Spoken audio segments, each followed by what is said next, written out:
ଦ୍ୱିତୀୟ ଦିନରେ ମାଉସୀ ଘରେ ପହଞ୍ଚିଲେ ତିନି ଠାକୁର।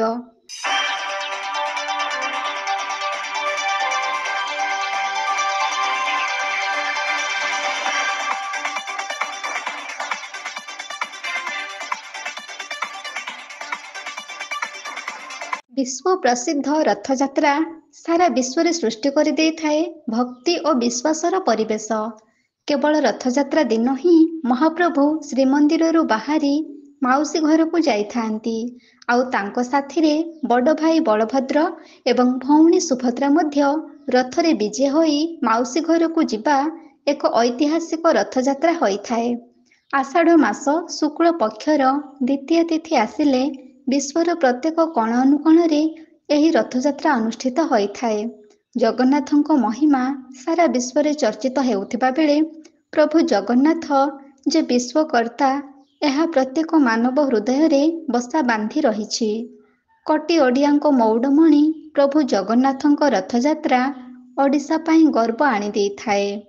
ରଥଯାତ୍ରା ଆସିଲେ ସାରା ରାଜ୍ୟରେ ଚହଳ ସୃଷ୍ଟି ହୋଇଯାଇଥାଏ। ପୁରରୁ ପଲ୍ଲୀ ଏବଂ ନଗରରୁ ସହର ସବୁଠାରେ ଦେଖିବାକୁ ପାଇବେ ଜଗନ୍ନାଥଙ୍କ ମହିମା।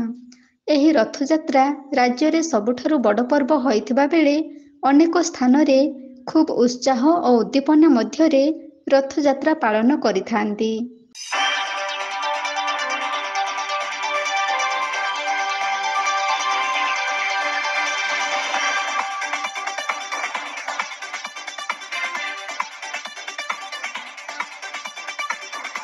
କଳାହାଣ୍ଡି ଜିଲ୍ଲା ନର୍ଲା ସହରରେ ମଧ୍ୟ ଦୀର୍ଘ 20 ବର୍ଷ ହେଲା ବିଶ୍ୱ ନିୟନ୍ତା ପ୍ରଭୁ ଜଗନ୍ନାଥଙ୍କ ରଥଯାତ୍ରା ଅନୁଷ୍ଠିତ ହୋଇଆସୁଛି।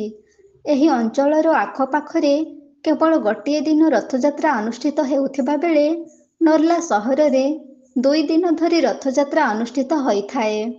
ସେଥିପାଇଁ ପ୍ରଥମ ଦିନ ଅପେକ୍ଷା ଦ୍ୱିତୀୟ ଦିନରେ ପ୍ରବଳ ଜନସମାଗମ ଦେଖିବାକୁ ମିଳିଥାଏ। ରଥଯାତ୍ରାରେ ଭିଡ଼ ଯୋଗୁଁ ବ୍ୟବସାୟୀମାନେ ମଧ୍ୟ ଭଲ ରୋଜଗାର କରିଥାନ୍ତି। ଚଳିତ ବର୍ଷ ପ୍ରଥମ ଦିନ ସନ୍ଧ୍ୟା 5ଟା ସମୟରେ ପହଣ୍ଡି କାର୍ଯ୍ୟ ପରେ ରଥଟଣା କାର୍ଯ୍ୟକ୍ରମ ଆରମ୍ଭ ହୋଇଥିଲା।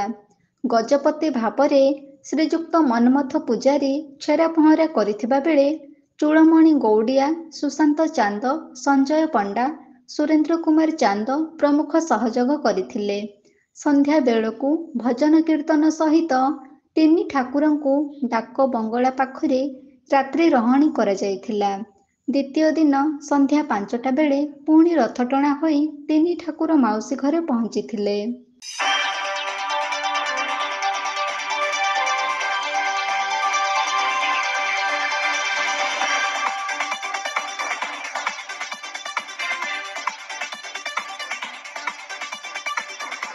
କଳାହାଣ୍ଡି ନର୍ଲାରୁ ବିମ୍ବାଧର ବୁଦ୍ଧିଆଙ୍କ ରିପୋର୍ଟ, ଏବି ନ୍ୟୁଜ୍।